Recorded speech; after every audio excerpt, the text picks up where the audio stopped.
Welcome back to the Learning Lounge Radio, where curiosity meets comfort. Today, I want to take you on a thought experiment.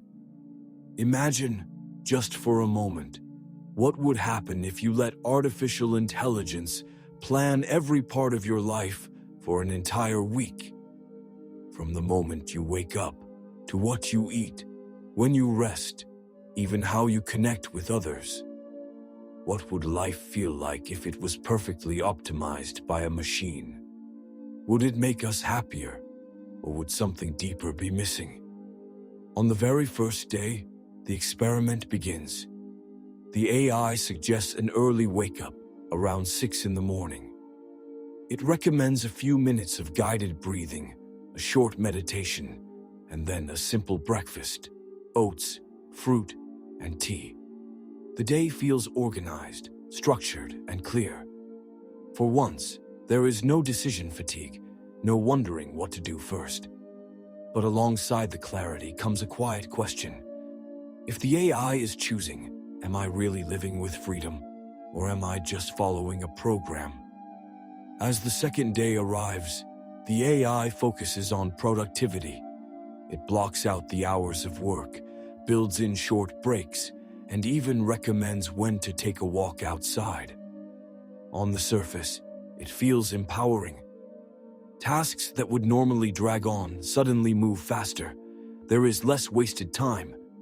But at the same time, something feels rigid. There's no room for drifting thoughts, no space for unexpected moments.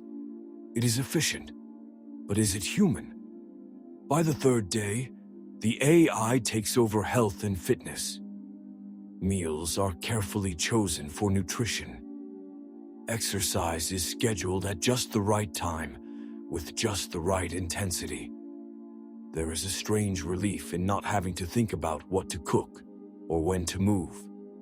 Yet, meals feel like checkboxes, and exercise feels compulsory. What once carried joy, the taste of food, the energy of a workout, now carries the weight of obligation. The structure is helpful, but the spontaneity that makes life flavorful begins to fade. On the fourth day, the AI turns its attention to relationships.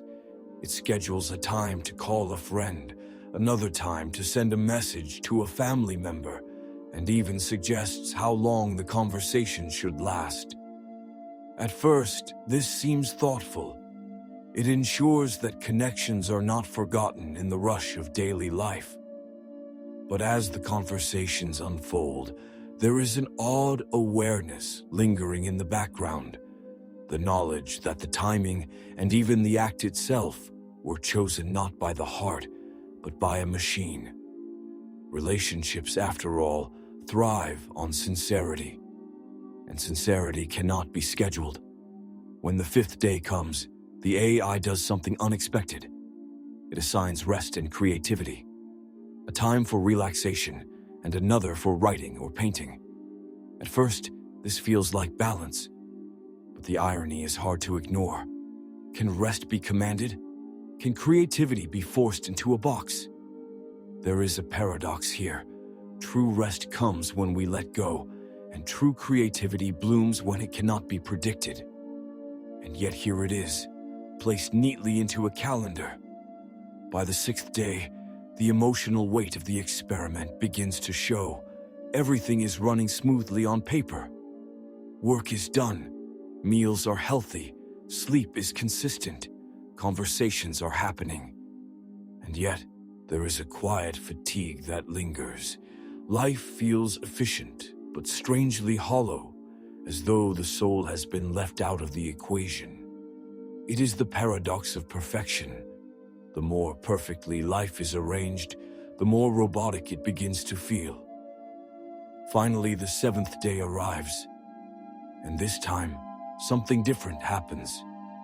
For the first time all week, there is a choice to break the plan, to ignore the schedule, to walk outside just because the air feels fresh, to eat a meal that was not on the list, to call a friend simply because the heart said so. And in that moment of rebellion, there is a rush of freedom. an aliveness that no optimization could create. The contrast reveals something essential. Efficiency matters, but it is not everything. As the week closes, the lesson becomes clear. AI can be a powerful guide. It can remove decision fatigue, create structure, and make life feel more manageable. But life is not meant to be perfectly managed. It is meant to be lived. The joy of a spontaneous laugh, the warmth of an unplanned conversation, the taste of food chosen simply because it sounded good. These are the moments that breathe life into our days. And so, perhaps the role of AI is not to design our lives for us, but to help us make space for the things that truly matter. To offer a little structure, but not to replace choice. To support us, but not to define us. Because at the end of the day, freedom, spontaneity, and imperfection are not flaws in the system. They are the very things that make us human. This has been the Learning Lounge Radio, where curiosity meets comfort, and where every paradox teaches us something new about being alive. Thank you for listening.